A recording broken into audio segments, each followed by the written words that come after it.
Hello students, welcome to our online platform. Myself Engineer PP sir, your physics mentor. So students, today we are going to talk about Ampere's law and its applications.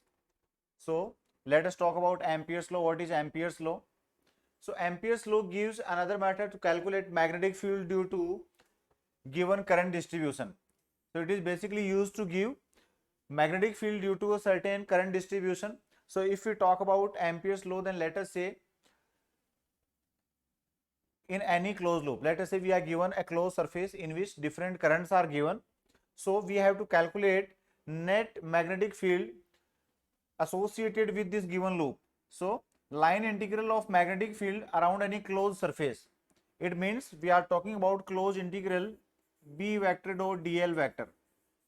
So B vector dot dl vector is line integral of magnetic field is equal to mu naught times of total current enclosed in that surface or in that area. So it is the Ampere's law, closed integral B dot dl is equal to mu naught summation I.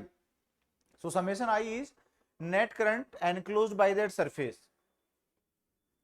In other words, if we say that B is equal to mu naught H, then in that case mu naught is cancelled out and this relation can be given as H vector dot dl vector is equal to summation I is equal to summation I. So this is known as line integral of magnetizing field. It is known as line integral of magnetizing field, which is equal to algebraic sum of total current enclosed by that surface. So total current crossing the above area is I1 plus I3 minus I2. So we can say here that these two currents are outwards and this current is inwards. So net current is I1 plus I3 minus I2. Any current outside the area is not included into the net current. So any current which is flowing outside that closed surface is not included in line integral of magnetic field. We get here magnetic field only due to the current enclosed by that surface. When the direction of current is away from the observer, then direction of closed path is clockwise. So these two situations are given in diagram. Let us say that this is the position of observer and current is in anti-clockwise, current is in clockwise direction. Then we can say that direction of current is away from the observer. Direction of current is away from the observer. So it can be seen as a circular loop in which current is flowing in clockwise direction. Similarly, if we say that direction of current is anti-clockwise, then in that case it seems that current is approaching towards the observer. Current is approaching towards the observer. So this is the simple concept of Ampere's law. Now let us see.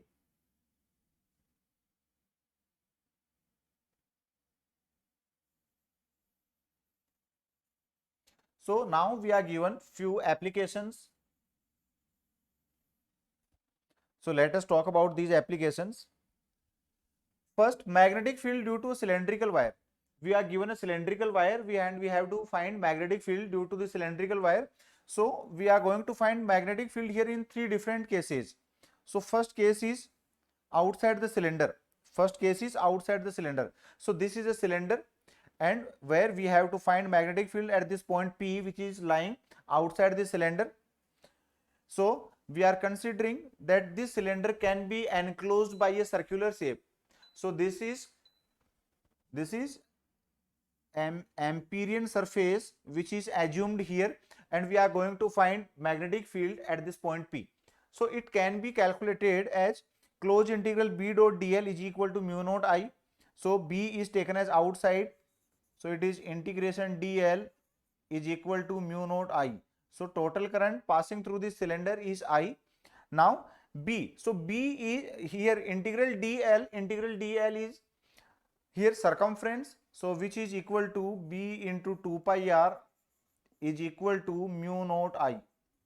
So magnetic field is B is equal to mu naught I upon 2 pi r. So this is the magnetic field, or you can say B out, magnetic field situated at outer point of a cylinder. Similarly, let us see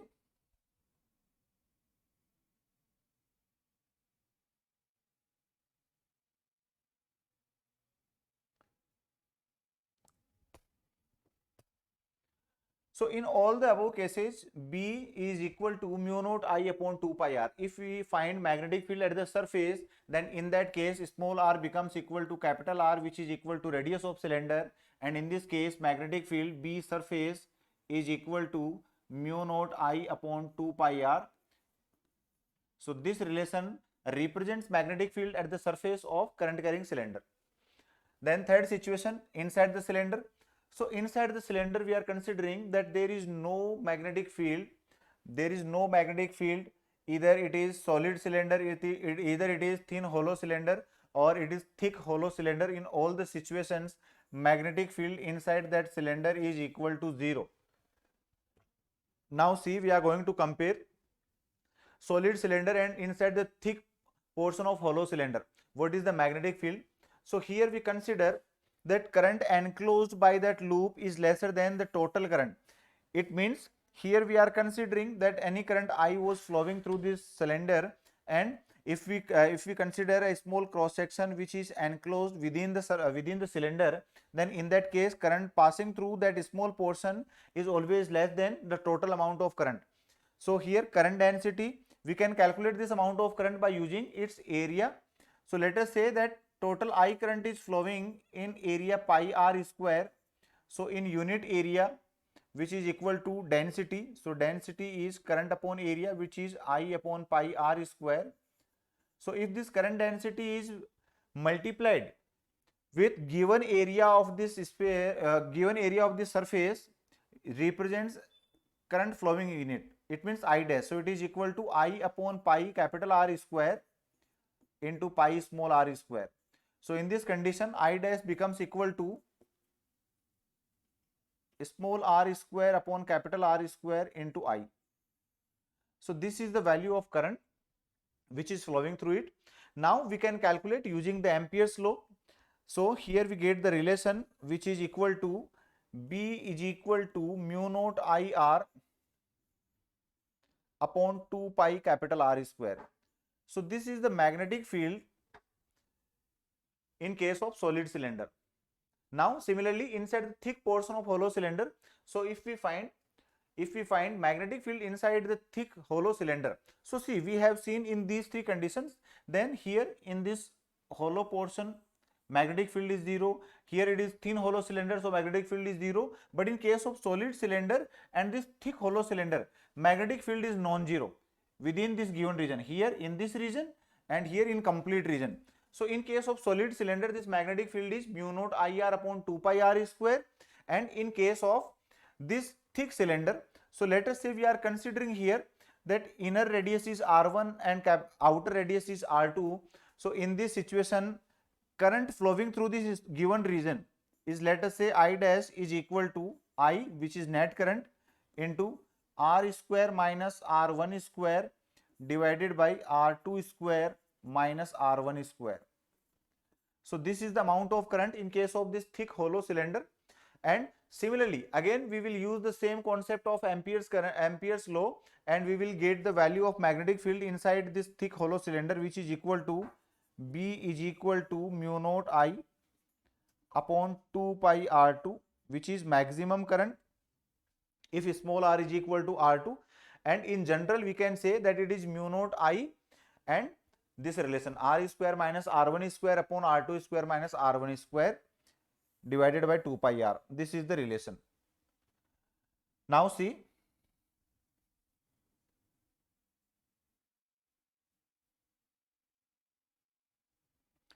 next, magnetic field due to an infinite sheet. Magnetic field due to an infinite sheet. So here magnetic field due to an infinite sheet which is carrying current. So it is current carrying infinite sheet. So here we are given, the figure shows an infinite sheet of current with linear current density J. So current density for the sheet is J. Due to symmetry, the field line pattern above and below the sheet is uniform. So this sheet can be treated like this. Consider a square loop of side L as shown in the figure. So we are considering here a square loop of side L. Side of this square is considered to be L. So here we have to find magnetic field by using Ampere's law. So we will use line integral. So here it is along AB, BC, CD and AD. So A to B, B dot dl, B to C, B dot dl, plus C to D, B dot dl, and D to A, B dot dl. Sum of all the line integrals of magnetic field is equal to mu naught into I. So see, here B is perpendicular to dl along path BC and AD. So in path BC and AD, magnetic field is perpendicular to line integral. So angle will be 90 degrees. So B dot dl becomes 0. It means in case of B to C and in case of D to A, in both the situations this line integral becomes equal to 0. Line integral becomes equal to 0. Hence net magnetic field is only associated with sides AB and CD. So B is parallel to DL along the path A to B and C to D. So we can say that magnetic field along these lines A to B and C to D is equal to mu naught I, or we can say that it is B into L. So BL plus BL, here again it is BDL. So it is 2BL is equal to mu naught I, or we can say B is equal to mu naught I upon 2L. So this is the magnetic field in this situation. So current enclosed by the loop is I is equal to J into L. So we can represent this relation in case of density. So we know that J is equal to I upon L. J is equal to I upon L. So I is equal to JL. So here J is linear current density. So this relation becomes equal to B is equal to mu naught J upon 2. So this is the another relation. So this relation is in case of linear current density and this is in case of current. So mu naught I upon 2L, or you can say mu naught J upon 2. So these two relations can be obtained for this infinite sheet current carrying. Now next is solenoid. So let us talk about solenoid.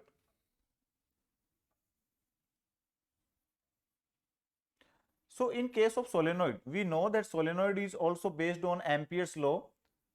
Solenoid and toroid, both the devices are based on Ampere's law. So a cylindrical coil of many tightly wound rounds of insulated wire with generally diameter of coil smaller than its length is called a solenoid. So what is a solenoid? If we wound different insulated wires on a cylinder in such a way that these are tightly bounded with each other and diameter of this cylinder is in such a way that it is much smaller than its length, then it is known as a solenoid.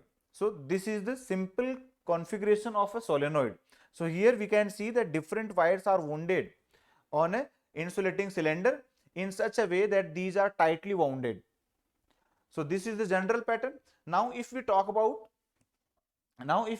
few properties of solenoid, then what we can say that one end of solenoid behaves like the north pole and opposite end behaves like the south pole. It means this solenoid behaves as a bar magnet in which one end acts as a south pole and another end acts as north pole of this solenoid. As the length of solenoid increases, as we increase the length of solenoid, then interior field becomes more uniform and actional field becomes 0. So if length is increased, then we can clearly see from here that magnetic field anywhere outside the solenoid is always 0. Magnetic field anywhere outside the solenoid is 0, while in case of in case of any point which is inside the solenoid, magnetic field is always uniform. So let us see how. So a magnetic field is produced around and within the solenoid. The magnetic field within the solenoid is uniform. So as I said earlier, that inside any point of a solenoid, magnetic field is always uniform and it is parallel to its axis. So let us say this is a solenoid.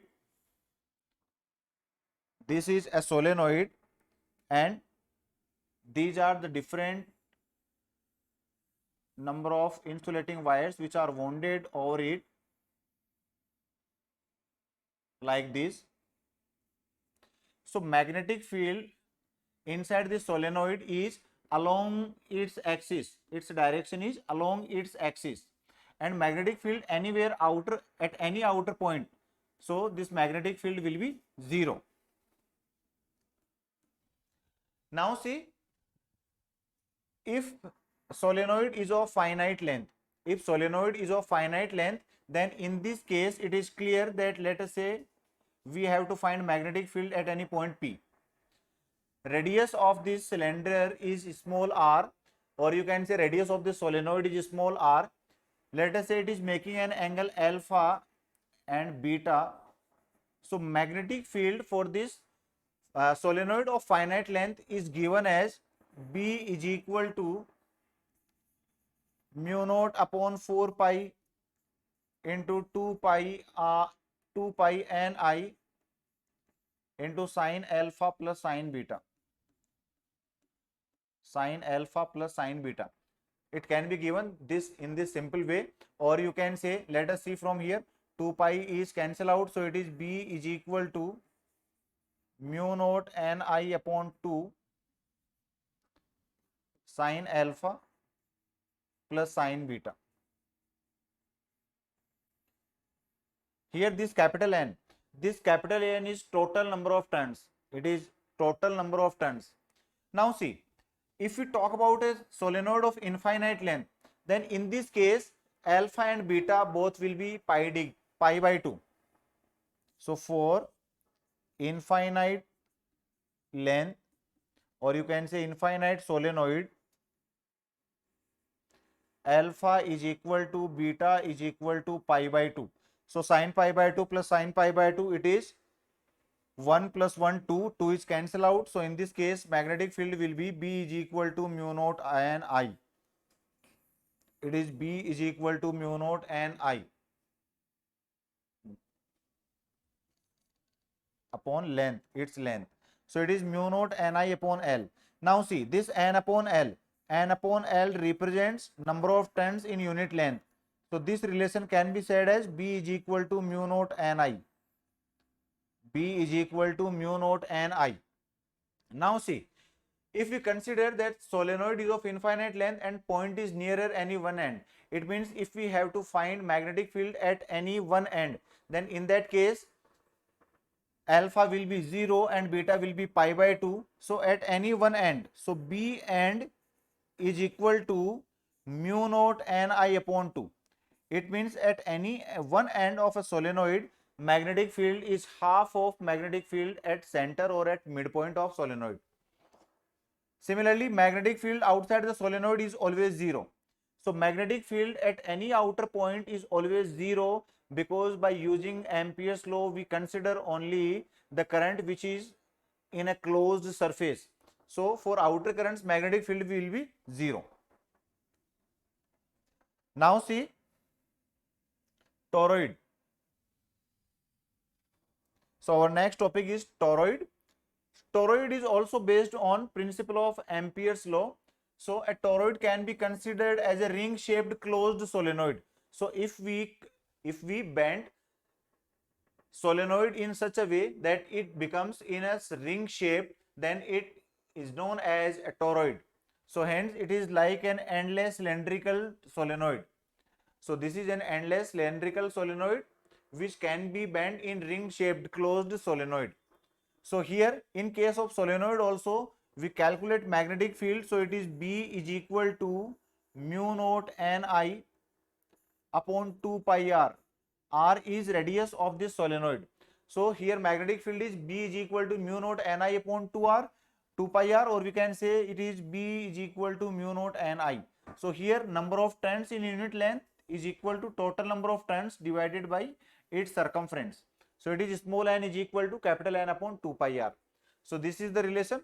For any point inside the empty space surrounded by the toroid and outside the toroid, magnetic field is 0, because net current enclosed in these spaces is 0. So as I discussed in case of solenoid, same concept can also be applied here, that anywhere between this free region or outside this toroid, magnetic field is always 0, because no current is bounded in closed surface. Now see few conceptual points. The line integral of magnetizing field for any closed path called magnetomotive force. Magnetomotive force, it means closed integral H dot dl is known as MMF. MMF, magnetomotive force. So as we talk about EMF, electromotive force in case of electrostatics, similarly we use here magnetomotive force, which is line integral of magnetizing field, and this relation is equal to summation I. So we can say that SI unit of MMF, SI unit of MMF means magnetomotive force, is amperes. So it is an important relation which can be asked in your competitive exam, that what is the SI unit of MMF, magnetomotive force. So its SI unit is ampere, which is similar to current. Similarly, ratio of dimension of EMF to MMF is equal to dimension of resistance. So if we talk about EMF upon MMF, so EMF means potential difference and MMF means current. It means it is V upon I and it is equal to R, resistance. It means we can say that ratio of EMF and MMF is equal to dimension of resistance, is equal to dimension of resistance. It is also an important relation. Biot-Savart law is valid for asymmetric current distribution, while Ampere's law is valid for symmetric current distributions. So keep in mind always that Ampere's law is valid only for symmetric current distributions. Biot-Savart law is based only on the principle of magnetism, while Ampere's law is based on principle of electromagnetism. So Biot-Savart law is simply based on principle of magnetism and Ampere's law is based on principle of electromagnetism. Now let us talk about few pattern of examples here.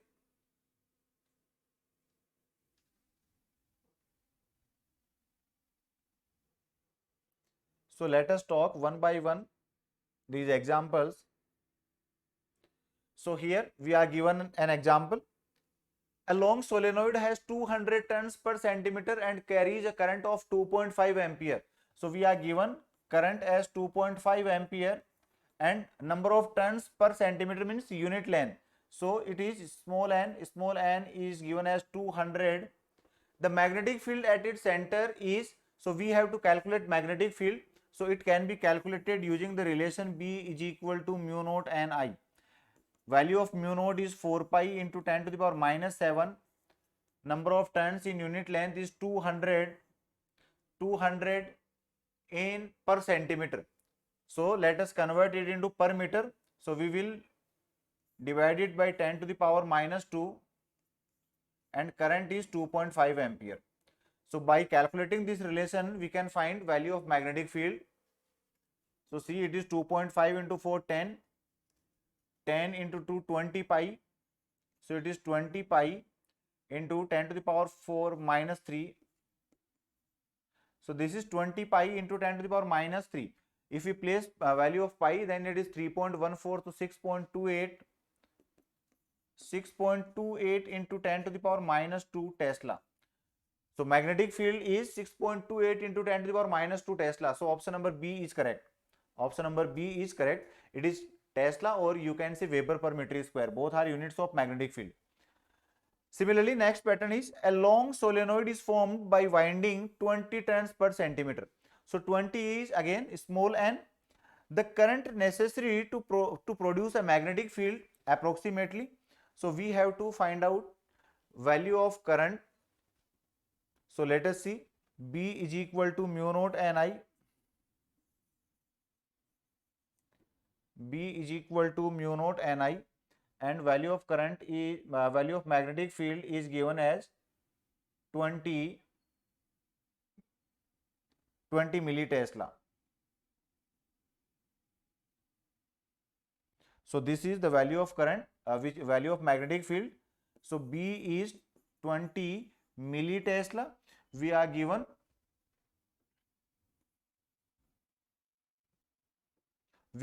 number of turns. So small n is equal to 20 upon 10 to the power minus 2 means 2000 turns in per meter, and we have to calculate current. So simply use the relation B is equal to mu naught n I. So I is equal to B upon mu naught n. B is given as 20 milli, milli means 10 to the power minus 3. Mu naught is equal to 4 pi into 10 to the power minus 7, and number of turns n is equal to 2000. So we can calculate this relation and find out electric current, which is almost equal to 8 amperes. So this is another pattern of simple question. Now let us talk about next question. So here we are given that two solenoids having length L and 2L and the number of loops n and 4n both have the same current, then the ratio of magnetic field will be. So we know that magnetic field is mu naught Ni upon L. Mu naught Ni upon L. So it is reciprocal of length and directly proportional to number of turns. So we can say that B1 upon B2 is equal to N1 upon L1 into L2 upon N2. So simply place the values. So lengths are L1 and 2L and loops are N and 4N. So it is N upon L into 2L upon 4N. So N cancel out, L cancel out, it is 1 upon 2. So ratio is 1:2. So option number A is correct. So these are some simple pattern of questions based on solenoid and toroid. So you can practice these questions. You can pause the video and note down these questions and practice on your own the remaining questions. So you can also note down this question and solve it on by one. It is a simple pattern of question based on it. Now see next. So our next topic is motion of charged particle in magnetic field. Motion of charged particle in magnetic field.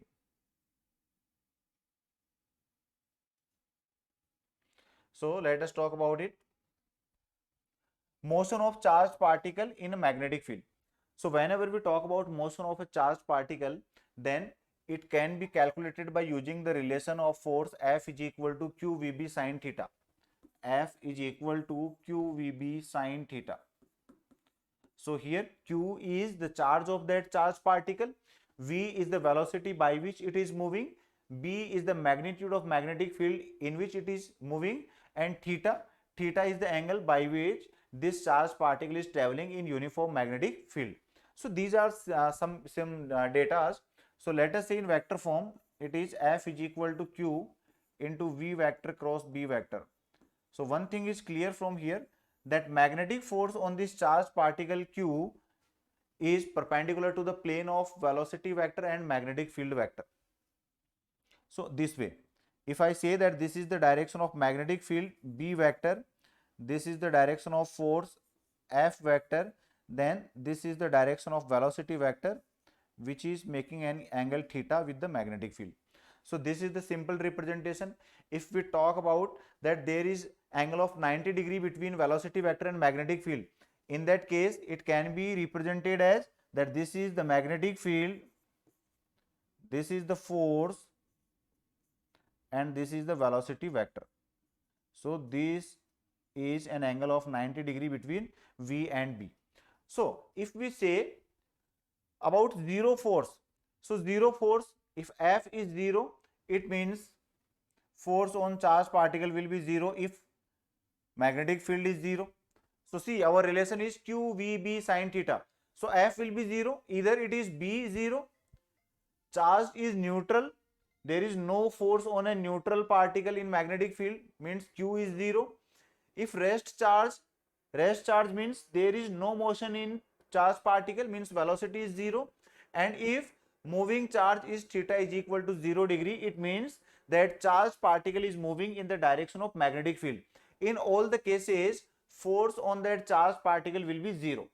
So you can clearly see from this relation, either Q is 0 means charge is at rest, chargeless particle, neutral particle, V is 0, it means charge is at rest, B 0 means magnetic field is 0, and theta is equal to 0 degree. So it means particle is moving in the direction of magnetic field. So in all the four cases, net force on that charged particle is 0. Now direction of force, so direction of force can be taken out by using this relation. Now see, rule which is used to give the direction of force, magnetic field and velocity here. So it can be given by Fleming's left hand rule, by Fleming's left hand rule, FLHR, Fleming left hand rule.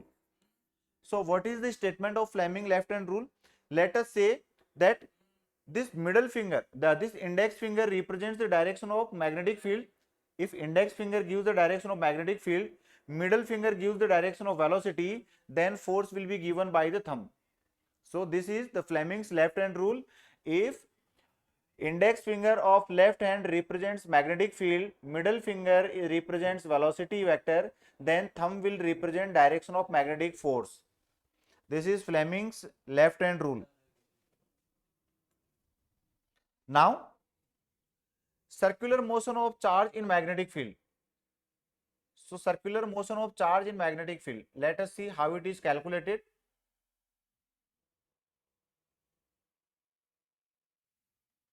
So, circular motion of charge. So, any charged particle travels in circular path only and only if theta is equal to 90 degree. So if theta is equal to 90 degree, then maximum force will act on that charged particle, and which is equal to QVB, which is equal to QVB. In this case, this charged particle will travel along a circular path, and here this velocity will be tangential at every place. Velocity will be tangential at every place. It means force will always be towards the center. Force will always be towards the center. So in this case, this force, required centripetal force, is provided by this magnetic force. It means QVB balances the required centripetal force. So from here we calculate velocity of charged particle and radius of that circular path. So radius is equal to mv upon qb. Radius is equal to mv upon qb, and velocity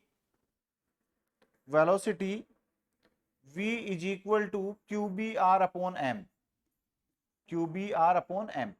So you have to simply keep in mind only one thing, that required centripetal force to this charged particle is provided by QVB, magnetic force. So here you can calculate radius, magnetic radius, momentum, energy, everything based on this relation. Now see, here direction of path. So let us say how direction is being calculated. If a charged particle enters perpendicularly in a magnetic field, then direction of path described by it. So see, what will be the direction when it enters perpendicular to any magnetic field? So let us say their negative charge is given. So in case of negative charge, direction of magnetic field is, let us say, outwards. We are considering that magnetic field is outwards. Then what will be its direction? So it will move in anti-clockwise direction. That charged particle will move in anti-clockwise direction in that circular path. So this will be its direction, this way. But if magnetic field is inward, for that negative charge, then in that case its direction will be clockwise. Again, we can say that if positive charge is given to us and magnetic field is inward, then in that case also its direction is anti-clockwise. And if positive charge travels in magnetic field which is outward, then its direction will be clockwise. So it can be calculated, or it can be given with the help of Fleming's left hand rule. Now if we talk about time period, then time period is given by t is equal to 2 pi r upon v. T is equal to 2 pi r upon v. So you can say that it is 2 pi r is equal to mv upon qb. So it is qbv, velocity is cancel out. It means time period is 2 pi m upon qb. So this is the time period of charged particle. So one thing is clear here, from here we can say that time period is independent of radius. Time period is independent of radius. It simply depends on charge, magnetic field and mass of that charged particle. Now, motion of charge on helical path. So if we talk about motion of a charged particle in a helical path, then this relation is calculated.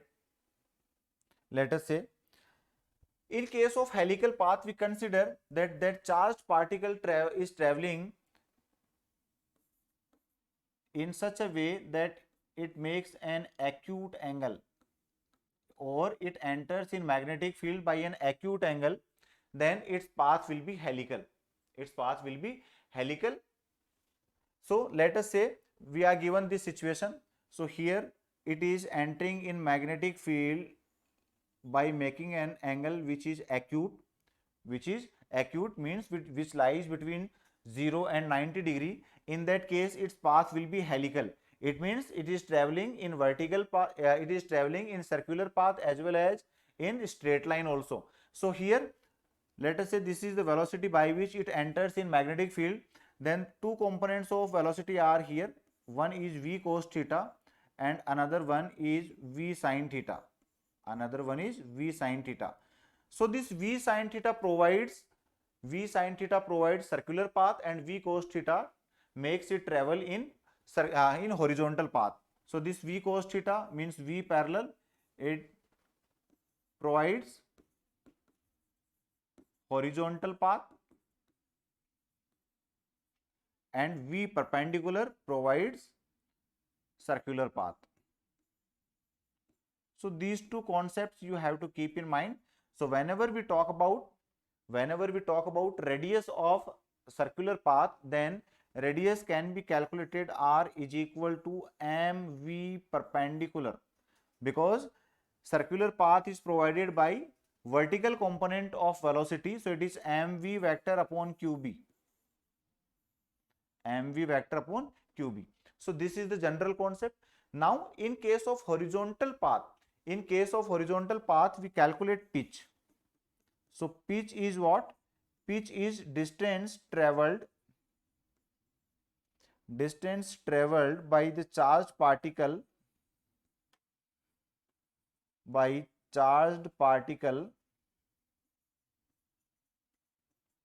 in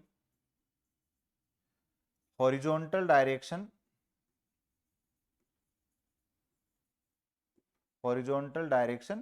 in one round. So when this charged particle completes one circular round, then what is the horizontal distance traveled by this charged particle is known as pitch. So it can be calculated as, let us say it is given as x. So x is equal to v parallel into time period. So time period is, let us say time period is v parallel is v cos theta, and time period is 2 pi m upon qb. So this is the relation of pitch. This relation can also be calculated in form of tan theta. So here one rotation is equal to 2 pi t and one pitch is equal to 1 t.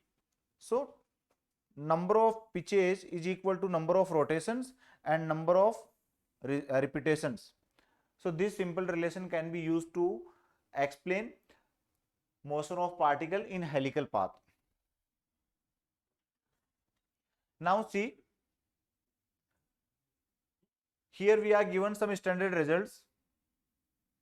So few standard results are given to us. In these standard results, we are considering that ratio of radio of path described by proton and alpha particle in magnetic field. So we are comparing here path of proton and alpha particle in magnetic field and how their radius of curvatures are varied. So let us say we are considering that velocity is same. So if velocity is same, then radius proportional to mass upon q, ratio mass upon q. So rp upon r alpha is given as 1 upon 2, because mass of alpha particle is twice of mass of proton. Similarly, ratio of curvature, so ratio of curvature is 2 raised to 1. ratio of curvature is 2 raised to 1. So this way we can use all the relations P, K, here V. So this is potential difference, this is kinetic energy, and this is momentum. So we should know these relations, and if we know these relations, then we can compare motion of alpha particle and proton or any charged particle. So we no need to memorize all the relations given here. Similarly, let us talk particle motion between two parallel plates. Let us say we are given two plates here, and a standard uniform magnetic field is there between the plates. Velocity is perpendicular to the magnetic field. It means charged particle is moving in perpendicular direction of magnetic field. Then what happens? To strike the opposite plate, it is essential that D less than R. So what is the relation? If this charged particle has to strike the another plate, then D should be less than R. D should be less than R. Does not strike the opposite plate if D is greater than R. So if D is greater than R, then it will does not strike the opposite end. And if D is equal to R, then it will touch the opposite plate. It will touch the opposite plate. So this will, it strikes. Second one, it touches the opposite plate, and this is does not touch. Does not touch. So these three relations are used to explain this concept. So to just not strike the opposite plate, it should be equal that D should be greater than equal to R. In this case, it will not strike the opposite plate. To just strike the opposite plate, D should be less than equal to R. To just strike the opposite plate. So these are some important relations which are based on motion of a charged particle between the plates. Then Lorentz force. So Lorentz force can be explained as that Lorentz force is vector sum of electrostatic force or Coulomb force plus magnetic force. So Fe is represented as QE plus it is represented as Q into V vector cross B vector. So we can say that F vector is, if we take Q as common, then it is E vector plus V vector cross B vector. V vector cross B vector. So this is the relation of force. It is the relation of Lorentz force. Now see, next. So next we are considering that V, E and B. V, E and B, all the three are collinear. It means velocity, electric field and magnetic field are collinear. In that case, the particle is moving parallel or anti-parallel to the field. The magnetic force on it will be zero and only electric force will act. It means what we are considering, that if V, E and B are collinear, then in this case force on this charged particle will be zero and only electric force, magnetic force will be zero and only electric force will be here, which is equal to, that acceleration is equal to F upon m, or we can say QE upon m. So in this case, acceleration to that charged particle is provided by only electric field. The particle will pass through the field following a straight line path with change in its speed. So in this case, its speed will change and it will travel in a straight line path. So in this situation, speed, velocity, momentum, kinetic energy all will change without change in direction of motion. It means electric field, speed, velocity, kinetic energy and momentum all will change without changing the direction of motion. When E is parallel to B and both these fields are perpendicular to V, it means electric field and magnetic field both are perpendicular to each other. Let us say both are parallel to each other, and this charged particle Q is traveling in perpendicular direction. Then in this situation, FE is perpendicular to FM and they cannot cancel each other. It means in this condition FE is perpendicular to FM. FE is perpendicular to FM and they cannot cancel each other. The path of charged particle is curved in both these fields. So path will be curved. So what we are considering, that if electric field and magnetic field are parallel to each other and charged particle is moving perpendicular to them, then in that case path will be curved and force, electric force and magnetic force both are perpendicular to each other. Then velocity, electric field and magnetic field are mutually perpendicular. So in this situation, what we are given, that electric field, magnetic field and velocity vector, all three are perpendicular to each other. Then in this situation, what will happen? Net Lorentz force is Fe plus Fm, 0, that is acceleration is also 0. It means there is no acceleration of charged particle. So we can say that the charged particle will travel by the same velocity. Acceleration becomes equal to 0. It means charged particle will travel by the same velocity. And in this situation, F is equal to Fm, that is QE is equal to QVB. So we can say its velocity is equal to E upon B. Its velocity is equal to E upon B. So velocity is given as ratio of electric field and magnetic field. This principle is used in velocity selector to get a charged beam having a specific velocity. So these are some different cases based on Lorentz force. Based on Lorentz force. Now see, our next topic is cyclotron. So cyclotron is a device which is used to accelerate positively charged particles. We can say that cyclotron is a device which is used to accelerate positively charged heavy particles like alpha particle, deuteron, etc. to acquire enough energy to carry out nuclear disintegration, etc. It is based on the fact that electric field accelerates. So see, cyclotron is basically based on a concept in which we consider that electric field accelerates the charge or charged particle, and magnetic field provides circular path. Magnetic field provides circular path. So this is the concept on which cyclotron works. So simply we can consider that two Ds are placed here, D1 and D2. Ds are placed in such a way that they face each other in between two strong magnetic poles. Any charged particle which has to be accelerated is placed between these two Ds. When any high frequency alternating source is connected with these Ds, then due to higher amount of electric field, these charged particles or this charge accelerates and it travels in circular path due to this uniform magnetic field. So in this situation, this charged particle travels in circular path in such a way and finally it can be taken out by any window placed in outer region.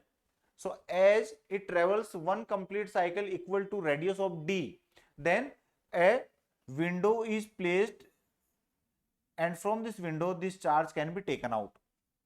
So this is the general concept. Now see, cyclotron frequency.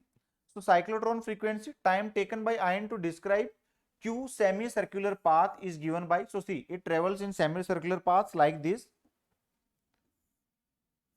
One is this semicircular path and another one is this. So small t is time taken in completing one cycle in semicircle.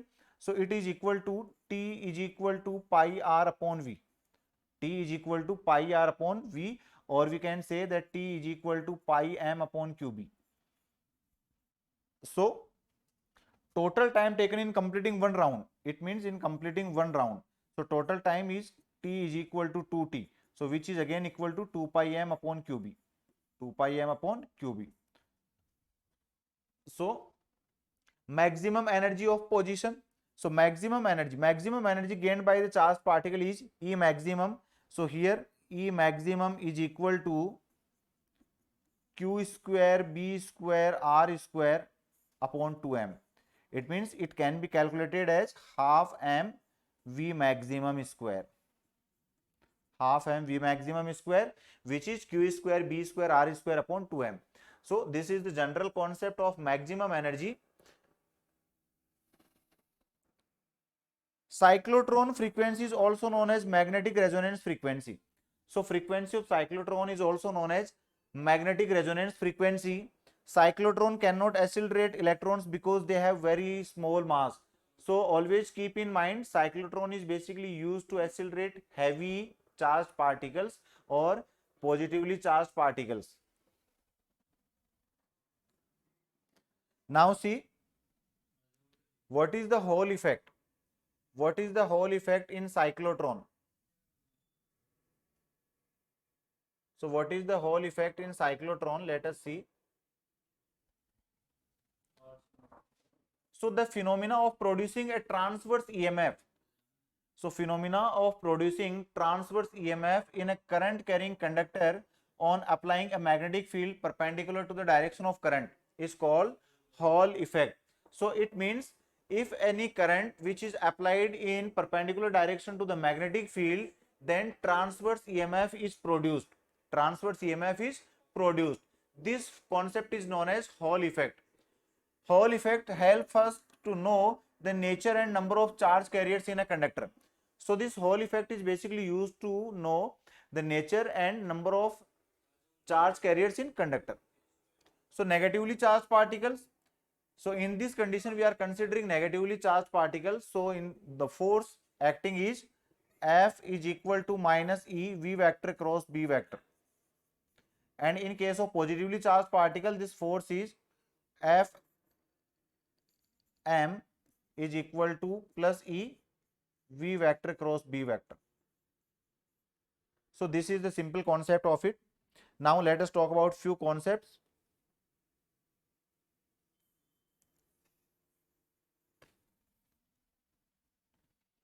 The energy of a charged particle moving in a uniform magnetic field does not change because it experiences a force in a direction perpendicular to its direction of motion, due to which speed of charged particle remains unchanged and hence its kinetic energy remains same.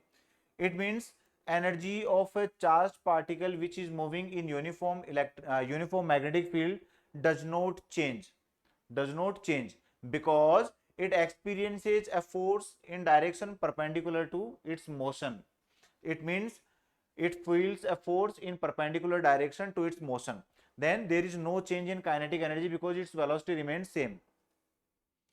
Magnetic force does not work when the charged particle is displaced, while electric force does not work in displacing the charged particle. It means there is no work done by magnetic force when charged particle is displaced.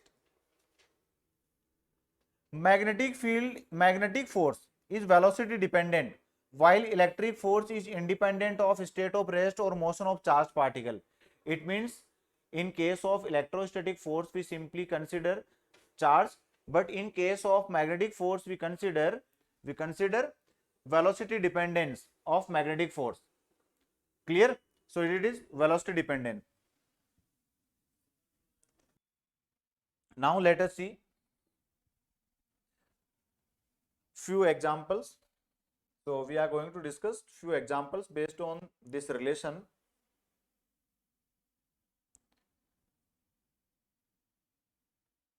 So let us see, we are given that electrons move at right angles to a magnetic field 1.5 into 10 to the power minus 2 Tesla with a speed of 6 into 10 to the power 27 meter per second. If the specific charge of electron is 1.7 into 10 to the power 11 coulomb per kg. So see, this specific charge is known as Q upon M. So Q upon M is given as 1.7 into 10 to the power 11 coulomb per kg. The radius of circular path will be, so in this case we have to calculate radius. So it can be calculated by using the simple relation mv upon qb. So v and b is given to us and place the value of q upon m. directly from this relation. So you can calculate this value of radius of the circular path directly by placing the values. Now see next question. An electron whose kinetic energy is given as 7.2 into 10 to the power minus 12 joule is moving in a circular orbit in a magnetic field of 9 into 10 to the power minus 5 Weber per meter square. So the radius of orbit, so in case of kinetic energy, the radius is root of 2 mk upon qb. So here m is mass of electron, k is kinetic energy, q is charge, and b is magnetic field. So we can calculate radius by using this relation.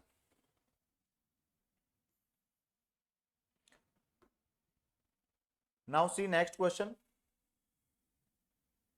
So next question is again very easy question.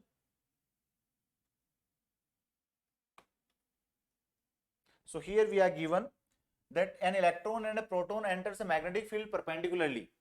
Both have same kinetic energy. Which of the following is true? It means we know the relation root of 2 mk upon qb, and we are given that kinetic energy is same. And if we talk about proton and electron, then their charge is similar. So radius is directly proportional to root m upon b, and magnetic field is also same. It means r is proportional to root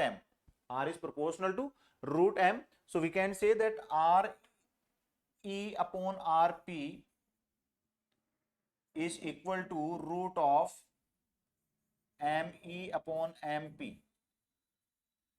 So now see, we know that mass of proton is greater than mass of electron. So radius of proton is also greater than radius of electron. So see, trajectory of electron is less curved, trajectory of proton is less curved. Both trajectories are equally curved. Both move on a straight line path. So no. If there is large radius of circular path, it means less curved surface. So option number B is correct. It will be less in case of proton because its radius is greater than electron.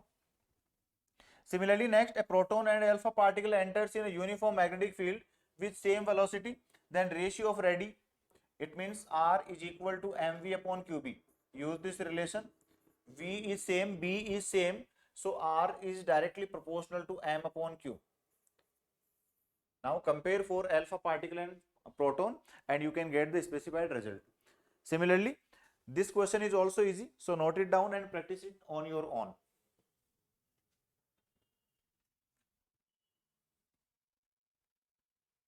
So this is also for self practice it on your own based on these relations which I am explaining here. Now see, our next topic is force on a current carrying conductor. So force on a current carrying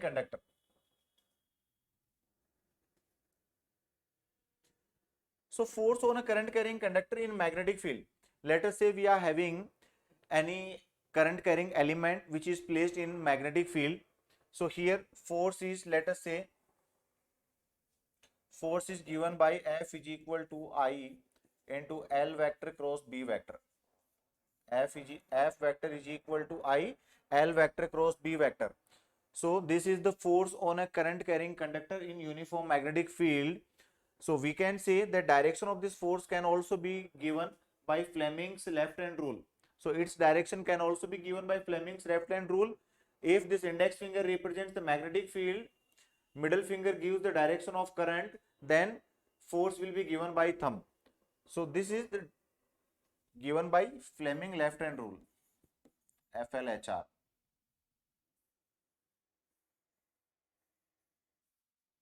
This way, so this is thumb which gives the force, this is the index finger which gives the magnetic field, and this is the middle finger which gives current.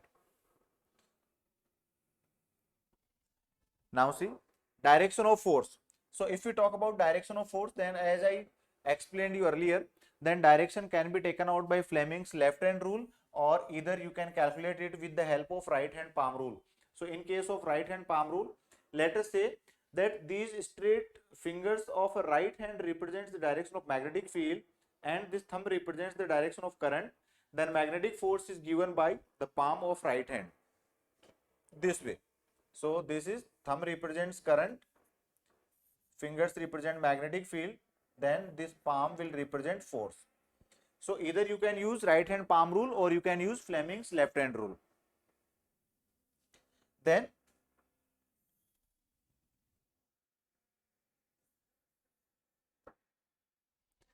force on a straight wire. So if we talk about a straight wire, then if a current carrying conductor is placed in uniform magnetic field such that it makes an angle theta with the direction of magnetic field, then this relation is F is equal to ILB sin theta. F is equal to ILB sin theta. Here theta is angle which is made by direction of field, I current, L length and B is magnetic field. So if theta is equal to 0 degree, then force is also 0. If theta is equal to 90 degree, then force is maximum. So maximum force is equal to ILB. This is the maximum force. Now see, force on a curved wire. So we are given different forms. The force acting on a curved wire joining points A and B as shown in the figure. So in case of curved wires, we simply use the effective length between their ends. Let us say this is the curved wire here. So if we have to calculate the effective length, then it is the straight length between initial and final end. Clear? So this is known as effective length. So now let us discuss these three examples. So we are having a semicircular wire of radius r which is carrying current I and is placed in a uniform magnetic field B. So these three conditions are given. I am considering here that this is a semicircular wire, current carrying wire which is placed in uniform magnetic field. So in first case, let us say in first case this is the direction of magnetic field and this is the direction of current this way. So here effective length is this. So here L effective is 2R. L effective is 2R. If we talk about direction of magnetic field, then magnetic field is in plus y direction. So it is B vector is equal to Bj. And if we talk about its direction, then it is L vector is equal to 2R. And it is in I direction, so I cap. So force can be given by F is equal to I. L vector cross B vector. So L vector is 2R. So let us say it is I cross J and it is 2BR. So I cross J, if we talk about I cross J, then it is K cap. So F vector is 2IBR K cap.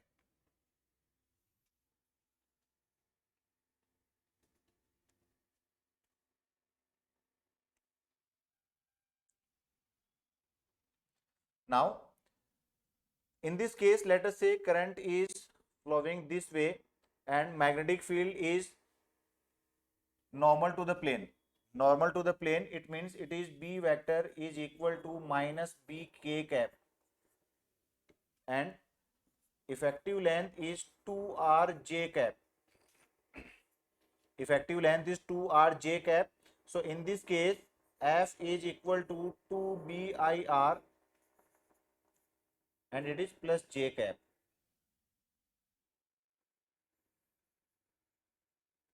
So it can be calculated by using the relation. Simply you have to keep in one thing that in case of curved wires, we use the effective length between two ends of the wire. Force between two parallel current carrying conductors. So let us say these two current carrying conductors are given to us.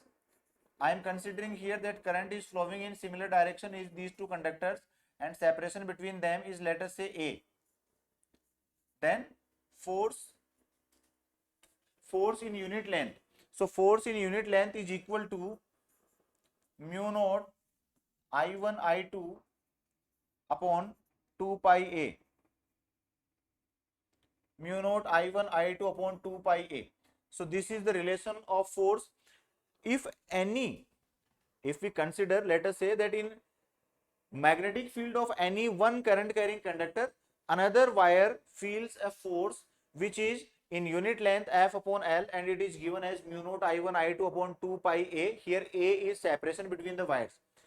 If we consider that these two current carrying conductors are carrying current in similar direction, then let us say I am considering it here that this wire first and this is wire second. So first wire is experiencing a force in magnetic field of second one. So first of all, let us find the magnetic field of second wire for first. So it is outward direction. So here let us say magnetic field B2 is in outward direction. So B2 is in outward direction, L1 is upward. So use right hand palm rule. So right hand palm rule, let us say our straight line, straight fingers will represent direction of magnetic field, and this thumb will represent. So magnetic field is in outward direction. This way, magnetic field is in outward direction. So this is the magnetic field. Thumb is giving the direction of current. So force will be in this direction. So this is the direction of force. Similarly, in case of second wire, I am considering here that direction of magnetic field is inverse. So its magnetic field, let us say B1, which is in inward direction. So in this case, magnetic field is in inverse, thumb represents direction of magnetic field, then force will be towards wire 1, this way. So in this way, we can say that these two current carrying conductors are attracting towards each other.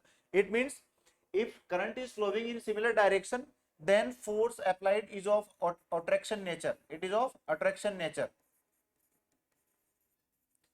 But if current is in opposite directions, let us say in this wire current is in upward direction and in this wire current is in downward direction, then we can clearly see that forces are in opposite directions. It means here repulsion is there. Here is repulsion. So if current is flowing in similar direction, then keep in mind attraction will be there, and if current is flowing in opposite direction, then repulsion will be there. Now let us see force between two moving charges. Force between two moving charges. So we are considering here that two charges are given to us. This is charge Q1 and this is charge Q2, which are separated by a certain distance r. These charges are stationary. Then in this situation they will repel each other. It means one is in this direction and this will in this direction, though they will repel each other.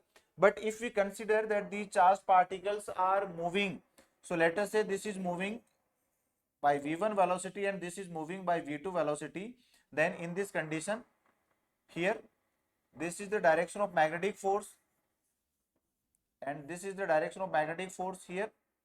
So in this condition, we can say that magnetic force between them is Fm is equal to mu naught upon 4 pi Q1 Q2 V1 V2 upon R square.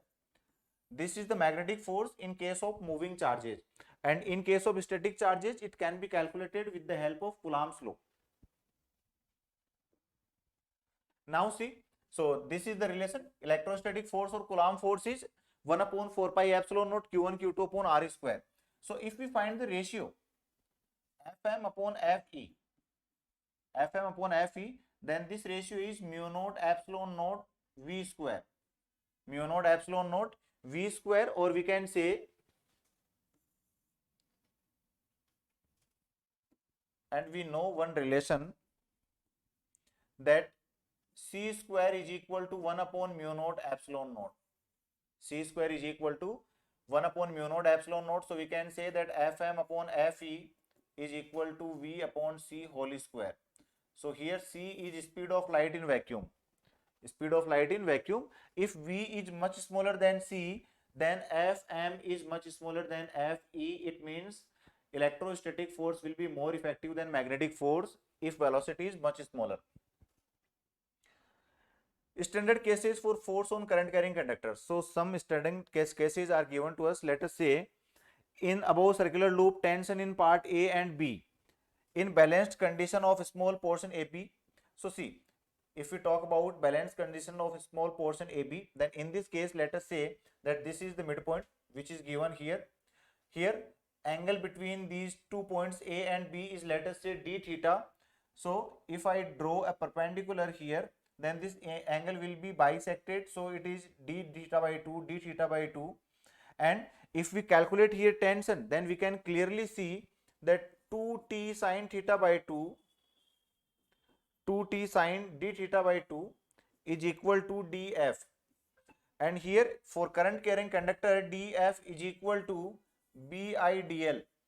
dl is length of this small portion. So it can be calculated from here.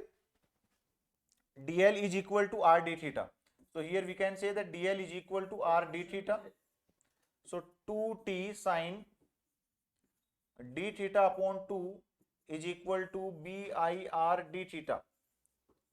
bir d theta. Or if we consider that this angle is very small, then sine theta can be written as theta. So we can say that 2t d theta by 2 is equal to bir d theta. So here d theta is cancel out in both the sides, 2 is cancel out. So tension is equal to bir. Tension is equal to BIR. B is magnetic field, I is current, and R is radius of this circular path. So this is the relation.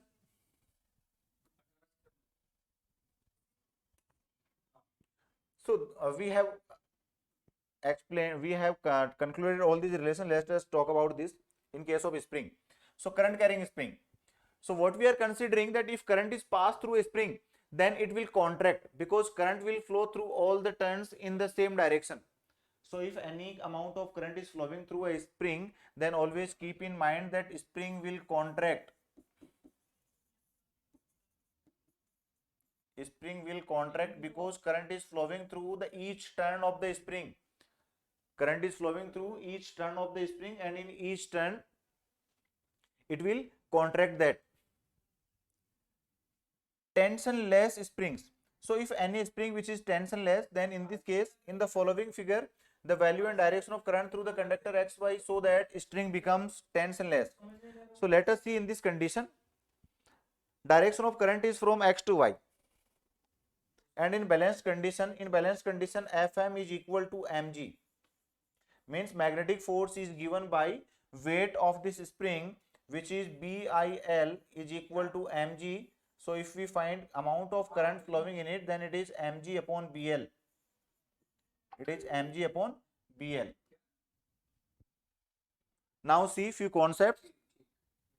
Electric force is an absolute concept, while magnetic force is a relative concept of an observer.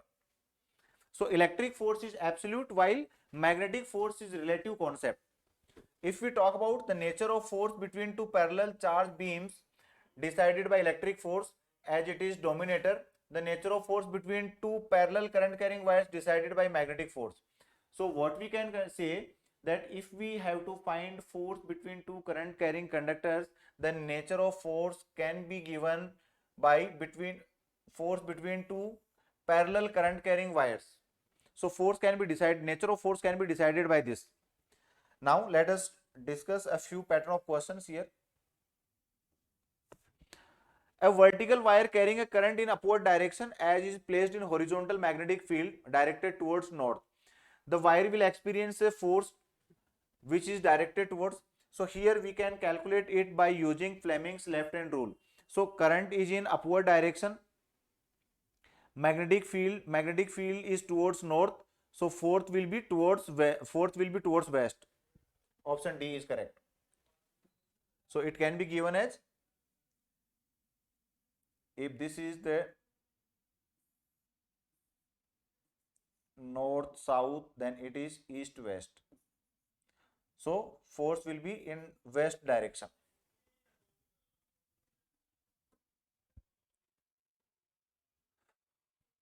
Let us talk about so these questions are for your self practice.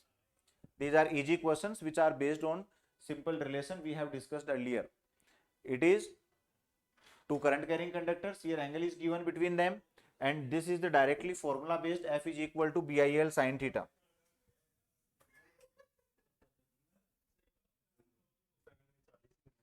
See, we are discussing some different shapes. A given length constant current carrying straight wire molded into different shapes as shown. So it is in linear shape, square shape, equilateral and circular shape.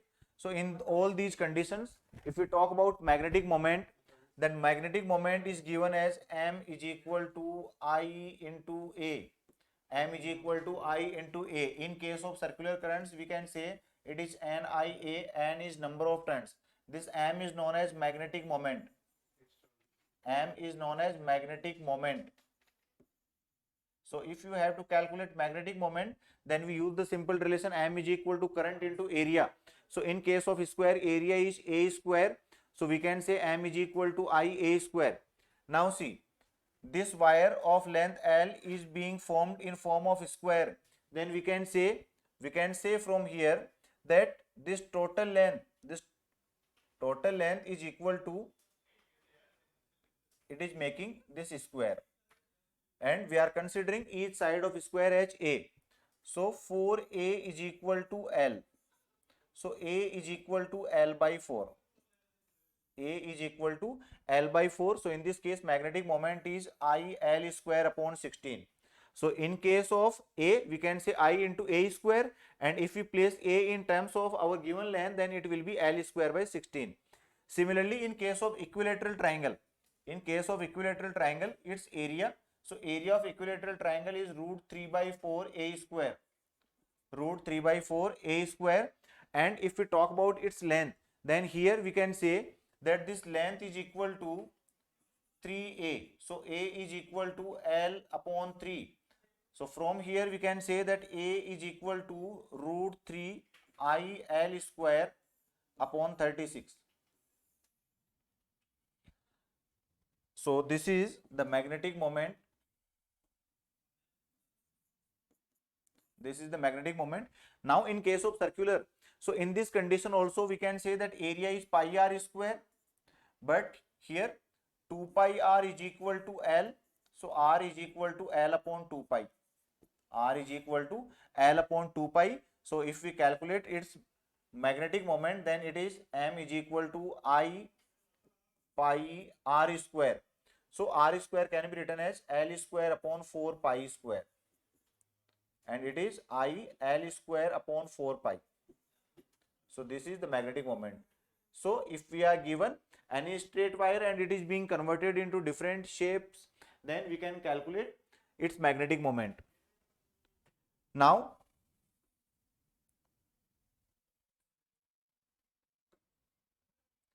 moving coil galvanometer. So if we talk about a moving coil galvanometer, then simply in moving coil galvanometer, these two horseshoe type magnetic poles are there and a coil is placed between them. The pole pieces are made cylindrical. And a soft iron cylindrical core is placed within the coil without touching it. This way. This makes the field radial. In such a field, the plane of coil always remains parallel to the field. So why we use these cylindrical poles? Because it produces radial magnetic field which keeps the plane of coil parallel to the magnetic field. Therefore, theta is equal to 90 degree and deflecting torque always has the maximum value. If theta is 90 degree, then torque will be maximum. So maximum torque is equal to tau maximum is equal to bina. Here B is magnetic field, I is current, N is number of turns, and A is area of coil. Now see, whenever we feel a diffraction in galvanometer, then here acts a restoring torque which is directly proportional to angle by which it twists, which is known as angle of twist. So tau restoring is equal to C alpha. Here C is torsional constant. Now in case of restoring, we know that maximum torque is produced as bina. So in balancing condition, this bina is equal to C alpha. Bina is equal to C alpha, so we can say I is equal to C upon BNA into alpha. It means current flowing is directly proportional to alpha. Means higher the deflection, higher the amount of current flowing. Here C upon BNA is known as K, which is galvanometer constant. Which is galvanometer constant. So galvanometer constant is known as C upon BNA. K is equal to C upon BNA, which is galvanometer constant. If we talk about current sensitivity, then current sensitivity is deflection in galvanometer due to unit current flow. It means SI is equal to alpha upon I. So value of alpha upon I can be calculated from here, which is BNA upon C. Which is BNA upon C, or we can say 1 upon K. So current sensitivity is reciprocal of galvanometer constant. Similarly, if we talk about voltage sensitivity, then voltage sensitivity is given as SV is equal to alpha upon V. It means deflection in galvanometer due to flow of unit potential difference or unit voltage. So this is another relation. We can say alpha is equal to IR. So we can also say that SV is equal to SI upon R. Means voltage sensitivity is equal to current sensitivity upon resistance. The field in a moving coil galvanometer radial in nature and in order to have a linear relation between the current and the deflection. It means the magnetic field in moving coil galvanometer is always radial in relation. So as I discussed earlier, why we keep radial magnetic field? So that plane of coil becomes parallel to magnetic field, and in that case theta becomes 90 degree. So a rectangular current carrying loop is an arbitrary orientation in external magnetic field. No work required to rotate the loop about an axis perpendicular to its plane. Moving coil galvanometer can be made ballistic by using a non-conducting frame instead of metallic wire. So these are some key concepts related to moving coil galvanometer. So students, we have concluded our chapter magnetic effect of current. In our next lecture we will discuss about magnetism. So that's it from today. We will meet in next video lecture with new topic. So thank you for watching today's video. Let us meet in next video with new topic. Thank you.